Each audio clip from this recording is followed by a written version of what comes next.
呢個位置呢，就係大坑徑嘅車位入口啦。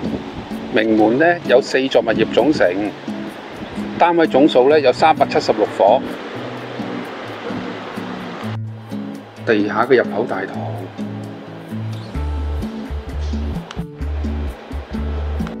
今日呢，同大家介紹一個位於大坑徑23號由長江實業發展嘅名門。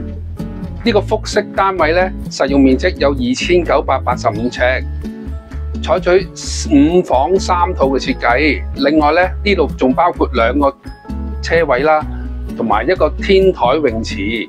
帶大家慢慢參觀下呢個單位啊！由大門口入到嚟呢，我哋就見到呢個咁寬闊嘅客飯廳。呢度嘅闊度呢，有11.5米，高度呢，有4.2米。有一大片嘅落地玻璃，望住維多利亞由飯廳連接住呢個落地玻璃，我哋經過呢個大露台，望到呢個明信片級數嘅維多利亞港景觀。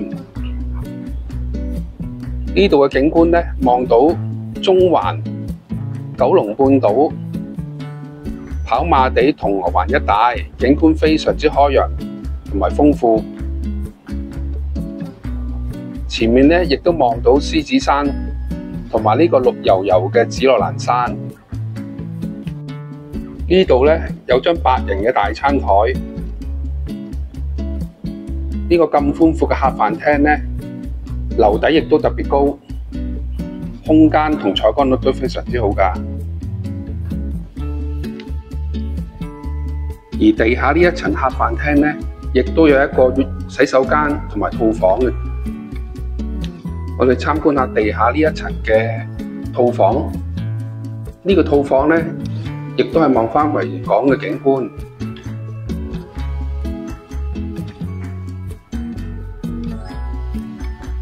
呢個套房呢，係長方形嘅設計，樓底亦都非常之高。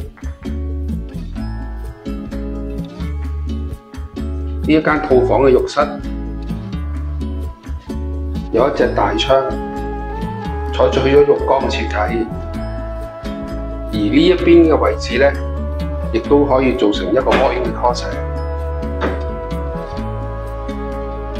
呢個4.2米高嘅客飯廳，加埋呢一大片嘅落地玻璃，望住維多利亞港，喺度賞煙花睇景，人生一樂也。呢度呢，就係地下一層廚房嘅位置啦。廚房嘅面積呢，亦都十分之闊喎。景觀呢，就望返後邊渣甸山嘅山景。呢個位置呢，就係工人房同埋工人廁。呢個單位呢，連工人房都望到呢個渣甸山山景。而呢一間豪宅嘅景觀呢，望到香港九龍大部分標誌性嘅建築物，亦都望到維港煙花匯演喎。喺呢度招呼朋友啊，真係夠晒體面啦！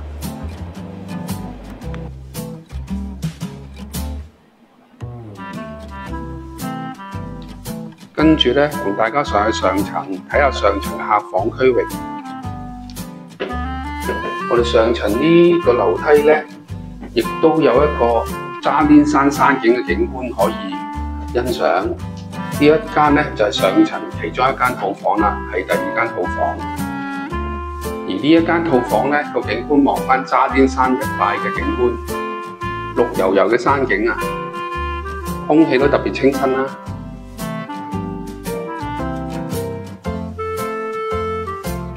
而呢一間套房嘅浴室，採取咗浴缸設計。第2間套房，跟住呢，我哋嚟到呢個睡房層。呢度呢，有3間房，其中一間呢係主人套房。大家參觀下呢間主人套房先。呢間主人套房呢，面積非常之大，有一大片嘅落地玻璃窗。而景觀呢，亦都係望返呢個震撼性嘅維港景啊！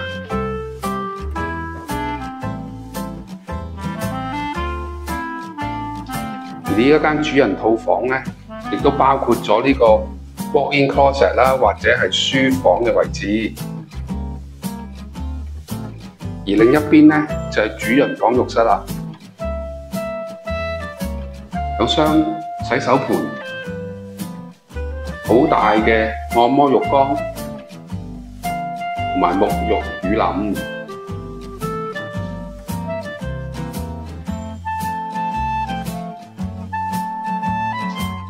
主人房咧私隱度非常之高啊，因為呢個地勢好高咧，前面亦都冇樓可以望到你，大地在我腳下嘅感覺。而呢個睡房層咧，出邊呢個位置咧，亦都可以做成一個小偏廳。第4間睡房嘅位置，呢間睡房咧亦都係望返維港景。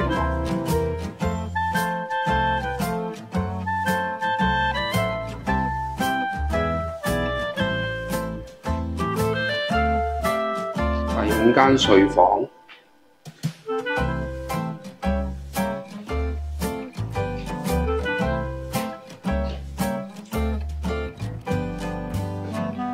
呢度咧有一大組嘅衣櫃，浴室嘅位置。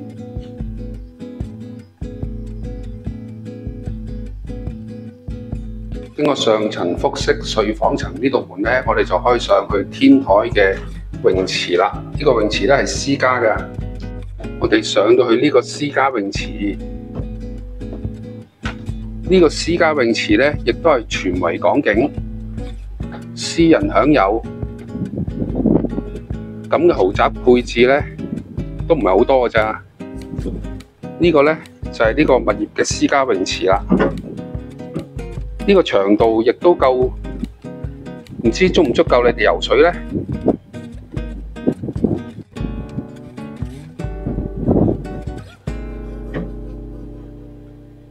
呢個維港景嘅私家泳池對出有一個天台嘅位置。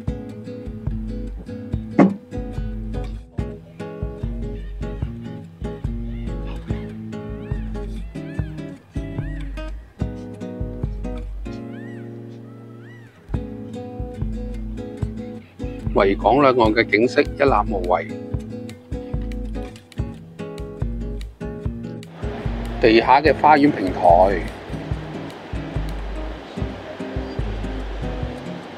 名門呢度咧，甚至有自己嘅小賣部添。呢個開揚嘅大泳池咧，望住維港景暢泳。名門嘅會所設施咧，亦都非常之豐富。等我逐一為你哋介紹下。會所設施一覽：室內泳池、宴會廳、室外泳池、休閒雅座、室內兒童遊樂場。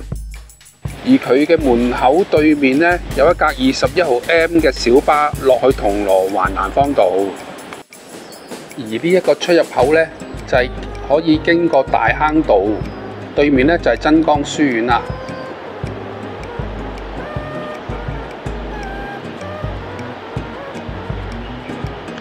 如果你有興趣睇樓嘅，俾電話我啊，我電話95231228，我姓蔡嘅，拜拜。